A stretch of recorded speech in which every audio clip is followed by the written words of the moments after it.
अस्सलाम वालेकुम students and welcome back to my YouTube channel. So last time जो चीज़ हम लोगों ने देखी थी वो था लारावेल के जो करंट सिस्टम है उसमें आप जो डाटा है उसको कैसे मतलब जो रिकॉर्ड है उसको कैसे क्रिएट कर सकते हैं। हम लोगों ने उसको डिफरेंट तरीक़ों से देखा था और उसके बाद हम लोगों ने उसमें कंट्रोलर का थोड़ा सा देखा था। हम लोगों ने यहाँ पे जो राउट्स डिक्लेयर करवाते हैं वो चीज़ देखी थी और हम लोगों ने उसके अंदर मॉडल्स देखे थे। और मॉडल एक जो मॉडल है उसके अगेंस्ट अगर आप लोगों ने टेबल बनानी है तो आप टेबल कैसे बनाते हैं। अगर आप उसके प्लूरल नेम से टेबल नहीं बना रहे, आप उसके अलावा कोई टेबल बना रहे हैं तो उसके लिए आई थिंक मैंने वो चीज़ नहीं बताई थी। तो आप उसमें जाके ना आप लोग यहाँ पे जाके एक चीज़ लिख सकते हैं और आपके पास प्रोटेक्टेड $साइन टेबल और यहाँ पे आके ना आप टेबल नेम लिखेंगे। जो आप टेबल नेम यहाँ पे लिखेंगे सेम उसी टेबल के अगेंस्ट ही वो मॉडल वर्क करेगा। ठीक है, अगर आप नहीं लिखते तो बाय डिफ़ॉल्ट वो क्या करेगा, जो आपके पास स्टूडेंट के नेम का मॉडल है ना उसके प्लूरल में कोई ना कोई टेबल वो समझेगा कि भाई है वो जो भी टेबल है। जैसे आप हमारे पास यहाँ पे यूज़र का मॉडल है तो इसके अगेंस्ट जो समझेगा ना वो समझेगा कि भाई इसके अगेंस्ट जो टेबल है वो यूज़र्स के नाम से है। और ये जो आपके पास डेटाबेस का नेम है वो यहाँ इन्वायरमेंट फाइल है, यहाँ पे हमारे पास आ रहा है। ठीक है, और उसका पासवर्ड है लोकल होस्ट का और ये मतलब यूज़र नेम है और पासवर्ड है हमारे पास, क्योंकि पासवर्ड वेरीफाइड कुछ भी नहीं है तो हम कोई भी पासवर्ड यूज़ नहीं कर रहे। ठीक है, अब ये हमारे पास कुछ चीज़ें हैं। आज हम क्या करते हैं, हम डाटा जो है ना उसको लिस्ट में या टेबल में, या आप अगर किसी ई कॉमर्स की साइट पे वर्क कर रहे हैं तो उसमें जो आप लेके जाते हैं करंट सिस्टम, उसमें कार्ड पे कैसे शो करवाते हैं डाटा, यहाँ से कैसे लेके जाते हैं वो सारी चीज़ें वो तो हम बाद में लिखेंगे। लेकिन हम अभी सैंपल के तौर पे या सिंपल सी एक चीज़ देख लें और वो यहाँ पे हमारे पास है। ठीक है, सबसे पहले आप, क्योंकि मैंने ऑलरेडी आपको बताया था कि अगर आप जब किसी भी व्यू में जाएंगे, अगर आप बिल्कुल साइड पे एक साइट बना रहे हैं बिल्कुल स्टार्ट से है तो आप डायरेक्ट एक व्यू में उसको इंडेक्स पेज के तौर पे एक व्यू में लेके जाना चाहते हैं, कोई कंट्रोलर में नहीं जाना चाहते, तब भी आपको लाजमी है कि आप web.php जो फाइल है इसके अंदर ही आएंगे। ठीक है, और इसकी ये जो फाइल है web.php की, इसके अंदर से होने के बाद ही आप उस फ्रंट एंड पे जाएंगे, यहाँ से गुजर के ही। ये एज ए ब्रिज के तौर पे आप इसको समझ सकते हैं। ठीक है, यहाँ पे हम लोगों ने लिखा था कि is like a bridge while moving data from blade template to controllers और मॉडल्स। ठीक है, ये और सेम जो है ना ये उलट भी आप समझ सकते हैं, वॉइस वर्सा भी समझ सकते हैं। ठीक है, और उसके बाद आज हम लोग क्या करते हैं, हम डाटा जो है ना जो डाटाबेस में शो इंसर्ट करवाया था आज हम उसको शो करवाते हैं। अब शो करवाने के लिए सबसे पहले आप यहाँ पे उसका एक फ्रंट एंड में जाना है या कंट्रोलर में जाना है, तो हम लोगों ने डिस्कस किया कि आप यहाँ से गुजर के ही जाएंगे। तो हम लोगों ने फ्रंट एंड में जाना है तो यहाँ से गुजरना पड़ेगा। इसके लिए हम सबसे पहले यहाँ पे एक जो व्यू है एक राउट है वो डिक्लेयर करवाएंगे, क्योंकि हम लोगों ने सिर्फ कोई डाटा ले के नहीं जाना है फ्रंट एंड से बैक एंड में। तो हम लोग क्या करेंगे, गेट का मॉडल जो एक राउट है उसकी जो टाइप है हम गेट ही रखेंगे। ठीक है, जब आप डाटा ले के जा रहे होते हैं तब आप उसको ना मोस्टली यूज़ करते हैं क्या नाम है उसका, पोस्ट का। ठीक है,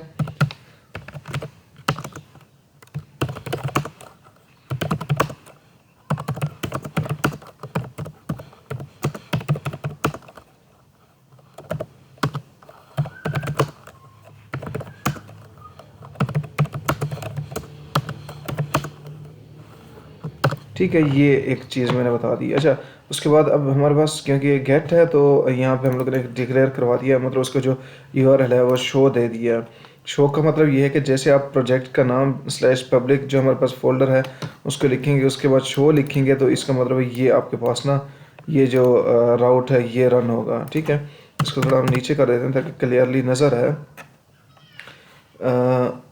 ठीक है, अच्छा अब यहाँ पे दो तरीके हैं। ठीक है, अगर आप डाटा जो है उसको डायरेक्ट यहाँ web.php से फ्रंट एंड पे लेके जाना चाहते हैं या कंट्रोलर से लेके जाना चाहते हैं, दोनों तरीक़ों से आप कर सकते हैं। अगर आप यहीं से web.php से ही लेके जाना चाहते हैं तो आप यहाँ पे एक काम करें, यहाँ पे जैसे वो यूआरएल आएगा तो वहाँ पे एक फंक्शन आप रन कर दें, फंक्शन आप डिक्लेयर करवा दें। जैसे फंक्शन जो है ना उसके अंदर आप डाटा लेके आ जाएं, $साइन आइटम्स जो है आपका वेरिएबल है जहाँ जिसके अंदर डाटा आएगा।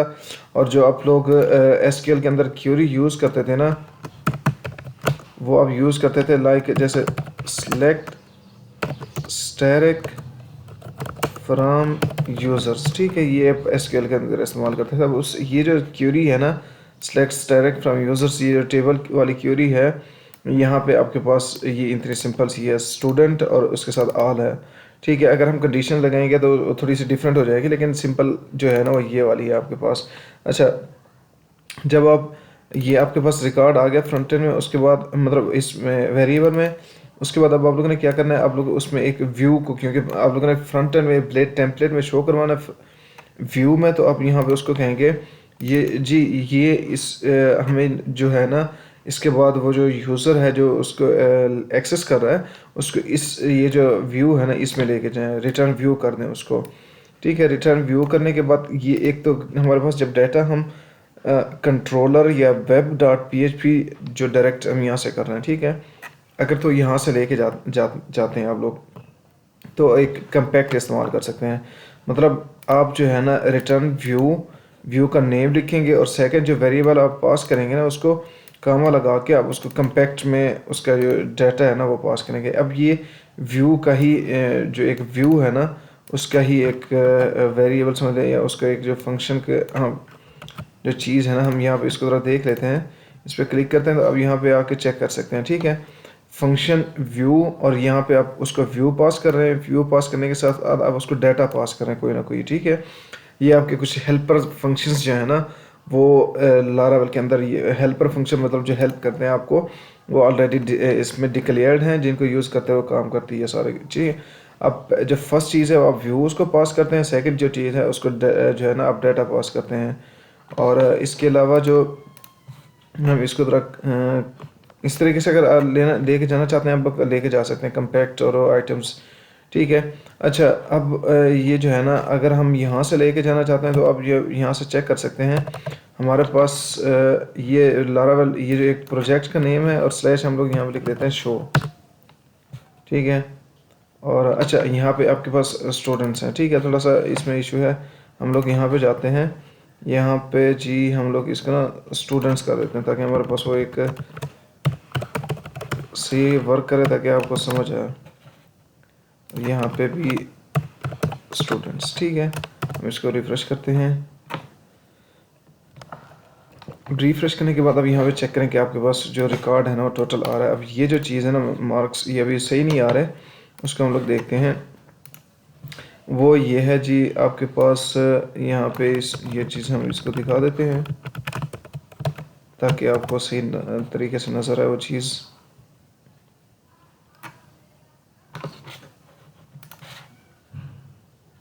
अच्छा, हम इसको ना फिर सिंपल सा जो तरीका है ना उस तरीके से करते हैं। इसको नहीं समझ आ रही कि क्यों वर्क नहीं कर रहा, लेकिन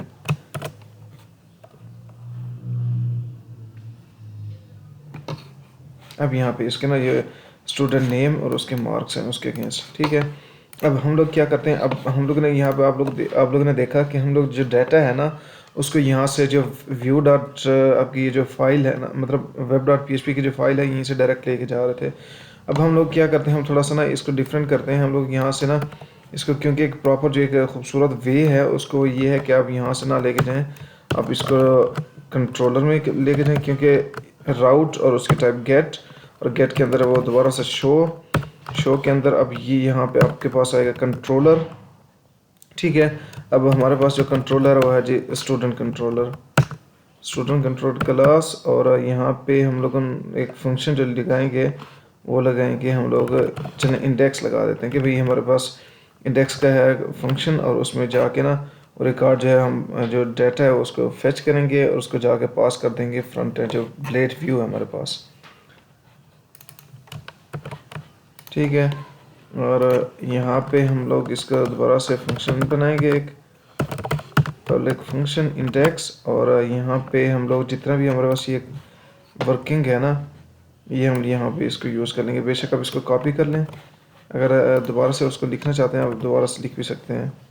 इसका हम लोग कर देते हैं जी अनकमेंट करने के बाद आप लोग यहाँ पे इसको देख सकते हैं। अगर हम दोबारा से रिफ्रेश करते हैं ना तो सेम यहीं पे ही आएगा। इसका मतलब ये है कि अभी कोड बिल्कुल सेम होता है, जस्ट ये कि अभी हम लोग ने पहले उसको यहाँ पे लिखा है और उसके बाद हम उसको कंट्रोलर में लेके गए। अगर आप देखना चाहते हैं कि इस जो कंट्रोलर वाला ये मेथड ये फंक्शन है यहाँ पे आ रहा है कि नहीं, तो यहाँ पे आप रिटर्न और इंडेक्स मेथड, ठीक है, इसका रिफ्रेश करें और आपको यहाँ पे शो करवाएगा ये इंडेक्स मेथड। इसका मतलब कि आपको इंडेक्स मेथड के अंदर ही आ रहा है वो चीज़, यहाँ से होने के बाद ही आपको वो जो फ्रंट एंड है ना उसमें जा रहा है। अब फ्रंट एंड भी हम उसको डिस्कस करते हैं। फ्रंट एंड में हमारे पास जो यहाँ पे आप लोग देख सकते हैं जो वो लेके जा रहा है ना, रिटर्न कर रहा है ना, उसका व्यू वो है जी, पहले एक फ़ोल्डर है, मतलब पहले मेन फोल्डर वो जो व्यू वाला है, उसके अंदर फिर करंट का है, फिर उसके अंदर शो की फाइल है। हम लोग रिसोर्सेज, व्यूज़, करंट और ये शो, ठीक है, शो पे क्लिक करते हैं, हमारे पास ये फाइल आ गई है। ये तो कुछ हम इसको थोड़ा लिख लेते हैं जी, लर्निंग लारावेल, ठीक है, करंट। अच्छा, एक तो ये चीज़ आपके पास आ गई। अब यहाँ पे हम इसको थोड़ा रीनेम कर देते हैं, इसको थोड़ा कमेंट कर देते हैं ताकि हमारे पास वो सही तरीके से आएगा, तो नजर समझ आएगी ना उस चीज़ की। ये आपके पास अब आ गया। अच्छा, अब यहाँ पे जो आप PHP जो कोर PHP थी ना, उसमें जब आप जो काम करते थे, इसमें थोड़ा सा डिफरेंट है। इसमें डिफरेंट ये है कि अभी उसमें आप लोग अगर आप लोग लूप लगाते थे, आप लोग क्या करते थे, आप लोग लाइक जैसे PHP आप लोगों ने PHP के अंदर लूप लगानी है, तो आप यहाँ पे आके ना लूप लगाते थे और यहाँ पे आप चीज़ें पास करते थे कोर PHP में, और एक दोबारा से अब सारा रिकॉर्ड लिखते थे, फिर उसको क्लोज करते थे। यहाँ पे कुछ भी नहीं है वो चीज़, ठीक है। सिंपल सा, आप जैसे लूप लगानी है तो आप यहाँ पे लगा सकते हैं डायरेक्ट। अपना लूप लगानी है तो आप यहाँ पे फॉर ईच लिखने के बाद ये जो स्टूडेंट्स है ना, ये जो हमारे पास डाटा है ना रिकॉर्ड, ये फर्स्ट है जो for each students as student, जो फर्स्ट आपके पास वेरिएबल है स्टूडेंट्स का, ये जो है ना, ये आपका जो पीछे से कंट्रोलर से आता है, ये बैक एंड से जो आप डाटा लेके आते हैं, जो वेरिएबल जिस वेरिएबल में लेके आते हैं ना, वो आपका वेरिएबल का नेम होता है। यहाँ पे फर्स्ट जो वेरिएबल है आपके पास जी, यहाँ पे ये जो स्टूडेंट्स वाला है, ठीक है। अब ये जो उसके अंदर टोटल रिकॉर्ड है, उसमें मल्टीपल रोज़ हो सकती हैं, 5, 10, 15, 20 जितने भी हैं आपके पास हो सकती हैं। इवन के नंबर थाउजेंड्स भी हो सकती हैं, वो आपके डिपेंड करता है आपके रिकॉर्ड पे, ठीक है। अब उसमें से ये जो आपके पास मल्टीपल रिकॉर्ड्स हैं, उसमें से एज स्टूडेंट मीन्स एक एक रिकॉर्ड उठा के ना इसमें स्टूडेंट में आपको दे देगा, ठीक है। स्टूडेंट में देगा तो अब वहाँ से ना जितने भी कॉलम नेम्स हैं या कुछ चीज़ें हैं, अब उनको यहाँ से इसमें से फिर दोबारा से फेच कर सकते हैं। जैसे स्टूडेंट में हमारे पास रिकॉर्ड है जी, मैं यहाँ पे आपको दिखा देता हूँ, बल्कि यहाँ पे ना हम एक उसको दिखा देते हैं जी, स्टूडेंट टू काउंट। काउंट का मतलब ये होता है कि इसके ये जो स्टूडेंट पीछे जो रिकॉर्ड आ रहा है हमारे पास, उसको काउंट करके बता दे कि कितने नंबर ऑफ़ रोज़ हैं, ठीक है। उसके लिए सिंपल सा आपके पास एक ये तरीका है। हम इसको ज़रा रिफ़्रेश करते हैं। रिफ़्रेश करने के बाद आप यहाँ पर देख के देखेंगे 4 आएगा, क्योंकि हमारे पास नंबर ऑफ़ रिकॉर्ड जो है वो 4 हैं। आप यहाँ पे इस चीज़ को देख सकते हैं, ठीक है। अब एक और भी चीज़ होती है, वो है जी काउंट $, स्टूडेंट्स। इस तरीके से भी आप कर सकते हैं इस चीज़ को। अब दोबारा से देखेंगे यहाँ पे वो 4 ही आएगा आपके पास। अगर 4 नहीं आएगा तो अगर वो एक जो अरे का 4 ही आया, बल्कि अरे का जो एक हिसाब किताब होता है ना, इंडेक्स जो होता है ना आपका स्टार्ट होता है वो 0 से, तो उस लिहाज से समझ आता है। अब ये आपके पास कुछ जो एक सिंपल सा डाटा शो करवाने के लिए है, वो ये तरीका है। अच्छा, अब यहाँ पे आके आपके पास आ गया। अब यहाँ पे अगर आप कंफ्यूज हो रहे हैं इस सेट पे, तो इस सेट का मतलब ये होता है कि ये जो आप दरमियान में जो वेरिएबल एक लेके मतलब शो करवा रहे होते हैं, यूज़ कर रहे होते हैं, इसका मतलब ये होता है कि अगर तो इस वेरिएबल में आपके पास रिकॉर्ड है तब वो उसको शो करवा दे। क्वेश्चन मार्क का मतलब है कि उस पहले इस तरीके से समझ लें, क्वेश्चन मार्क का मतलब पूछना होता है ना, तो उससे पूछ रहा है कि इस सेट क्या वो इसमें कोई वैल्यू है। वो कहता है कि जी, उसके अंदर अगर वो वहाँ से उसका जो बूलियन में जो आंसर आता है ना, यहाँ पे आप चेक कर सकते हैं उसकी जो टाइप है ना वो बूलियन है इस सेट की। अगर वो बूलियन अगर उसको 1 शो करता है ना, उसको करता है कि 1 शो करवाता है मतलब ट्रू, तो ट्रू का मतलब होता है कि भाई हाँ उसके अंदर वैल्यू है। वैल्यू अगर है तो इसको रन करेगा, अगर तो उसको रिटर्न करता है 0, उसका मतलब कि उसके अंदर कोई वैल्यू नहीं है तो उसको नल कर देगा। इसको अगर आप सिंपल तरीके से समझना चाहते हैं तो आप इसको ये भी कह सकते हैं। अब अच्छा, यहाँ पे जितने भी लूप्स हैं, कंडीशंस हैं, जो भी चीज़ें इस्तेमाल करेंगे आप वो एट द रेट से इस्तेमाल करेंगे। जैसे आप इफ़ कंडीशन लगा रहे हैं, आप at the rate he use करेंगे। आप फॉर ईच लगा रहे हैं, लूप एट द रेट इस्तेमाल करेंगे। अगर आप सिंपल फॉर लूप लगा रहे हैं, आप एट द रेट यूज़ करेंगे। अच्छा, जो हम एक काम करें इस सेट वाला, वो इस तरीके से मैं आपको समझा देता हूँ। वो जो है ना, अब मैं कहता हूँ कि अगर तो नॉट इम्पटी, ठीक है, अगर तो मतलब ये स्टूडेंट्स के जो अंदर ये स्टूडेंट नेम है, अगर तो इम्पटी नहीं है, तो मैं क्या करता हूँ यहाँ पे ना उसको लिख देता हूँ इस तरीके से। अब ये जो इतना लंबा काम करने का जो आप लोगों ने इतना लंबा काम किया है, उसी काम को उसने इस तरीके से एक सिंपल करके दे दिया कि इस सेट, और वो इस सेट का मतलब ये आपके पास यहाँ पे इस लाइन के रिप्लेसमेंट में है, और ये जो चीज़ है ना आपकी, ये इस लाइन के रिप्लेसमेंट में है। और एक आपके पास अगर ये कंडीशन, जैसे आप इसके अगेंस्ट एक एल्स भी लगाते हैं ना, एल्स का मतलब होता है कि भाई उसके अलावा अगर उसको ना नल छोड़ दें, ठीक है, नल छोड़ दें, तो ये जो एल्स वाली चीज़ है ना वो आपके पास यहाँ पे आ जाती है। एक सिंपल सा ये चीज़ है ना, वो इस तरीके से है। ये आपको आपको इसको थोड़ा सा बता दी है।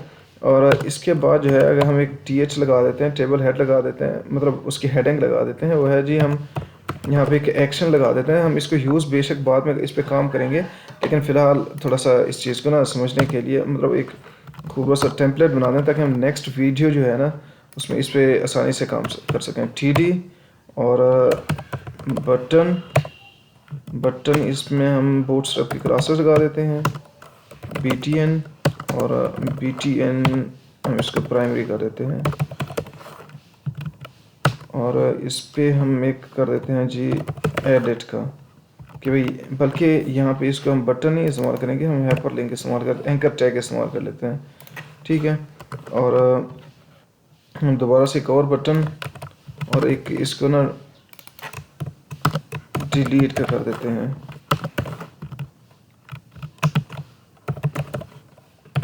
डेंजर, ठीक है। अब इसको अगर आप रिफ्रेश करेंगे तो आपके पास वो जो एक न्यू कॉलम हम लोग ने बनाया है वो भी अब आपके पास आ जाएगा। अब यहाँ पे चेक करें, आपके पास वो कॉलम भी आ गया। अब इस पे हम ना मज़ीद काम करेंगे, ताकि नेक्स्ट टाइम हम वो जो एक चीज़ देखेंगे कि भाई अब एडिट पे क्लिक करने से वो रिकॉर्ड उसको उठा लेगा उसके अगेंस्ट, और उसको ना हम वहाँ से मतलब यहाँ से हम इसको पास करेंगे, ये जो रिकॉर्ड है ना हमारे पास, इसकी कोई ना कोई ऐसी यूनिक चीज़ पास करेंगे जिसके जो एक यूनिक होगी पूरी टेबल में। डाटाबेस की जो टेबल है ना, यहाँ पे हमारे पास टेबल्स हैं, उसमें जो हम यूनिक चीज़ एक चीज़ जो है ना एक पास करेंगे, ताकि हम उसके अगेंस्ट कोई ना कोई सिंगल रिकॉर्ड ही हमें मिले, ताकि हम उसको अपडेट कर सकें, ठीक है। तो हम यहाँ पे इस पे काम करेंगे। हम वैसे से बताने के लिए आपको है कि भाई हम इसके अगेंस्ट अभी जो हम काम कर रहे हैं, जिस पे हमारे पास यूनिक जो चीज़ है, जो इसकी यूनिकनेस को डिफ़ाइन कर रही है, वो हमारे पास है जी ID। आपके पास स्टूडेंट नेम भी सेम हो सकते हैं, उसके मार्क्स भी सेम हो सकते हैं, लेकिन जो मेन चीज़ है ना वो आपके पास ये जो ID है ना, इन चीज़ों में क्रिएटेड एट और अपडेटेड एट इस पे काम नहीं करते हम लोग, क्योंकि अब इसके अलावा जो आप अगर प्राइमरी की का आपको आइडिया है, तो हम इस तरीके से इस चीज़ को, ये जो ID है ना हमारे पास, इसको हम प्राइमरी की कह सकते हैं। प्राइमरी की का ये मतलब होता है कि जैसे अगर आपका जो आपका CNIC नंबर है, आप किसी भी कंट्री से रिलेट करते हैं, तो आपको जो मतलब आप पाकिस्तान से रिलेट करते हैं तो आपका CNIC नंबर है, या आउटसाइड ऑफ पाकिस्तान आप अगर हैं तो आपका जो CNIC नंबर है वो बेसिकली आपकी वो जो आइडेंटिटी है उसको डिफाइन करता है। जो आपका CNIC नंबर है वो पूरे मुल्क में या पूरी कंट्री में किसी भी दूसरे बंदे का नहीं होगा। तो लाइक जैसे अगर आप एक क्लास के अंदर स्टूडेंट्स हैं, अगर तो हम इसको ना वो जो क्लास है हम उसको एक एज ए टेबल ले लेते हैं। ये हमारे पास जो टेबल है, अब इसके अंदर जो ID है, ये वाली जो ID है वो आपका, हम इसको सिर्फ समझाने के लिए आपको रजिस्ट्रेशन नंबर है आपका। अब पूरी क्लास में एक स्टूडेंट का जो रजिस्ट्रेशन नंबर है या जो योर रोल नंबर है आपका, वो किसी भी दूसरे स्टूडेंट का नहीं हो सकता। तो इसका मतलब है कि अगर आपको आइडेंटिफाई करना है तो आपको आपके रजिस्ट्रेशन नंबर से आइडेंटिफाई किया जा सकता है। सेम ऐसे अगर यहाँ पे किसी एक रिकॉर्ड को आइडेंटिफाई करना है या उसको फेच करना है, तो हम उसको उसकी जो ID है, जो यूनिक चीज़ है ना, उसके दौरान उसको फेच कर सकते हैं। ये हमारे पास जो चीज़ है ना, आज एक समझने के लिए जो हम लोगों ने किया काम, वो हमारे पास इतना सिंपल सा ही है। नेक्स्ट जो होगा ना, हम उसको शो भी करवाएंगे और एडिट भी करेंगे, और स्टेप बाय स्टेप हम डिलीट पे भी जाएंगे, और हम एक जो एक मैनेजमेंट की एक जो एडमिन पैनल होता है उसको भी करेंगे। और उसके अलावा हम उस पे जो ई कॉमर्स की साइट होती है, टोटल हम एक साइट को भी बनाएंगे। हमारे चैनल के साथ बने रहिए। नेक्स्ट वीडियो तक अल्लाह हाफिज़।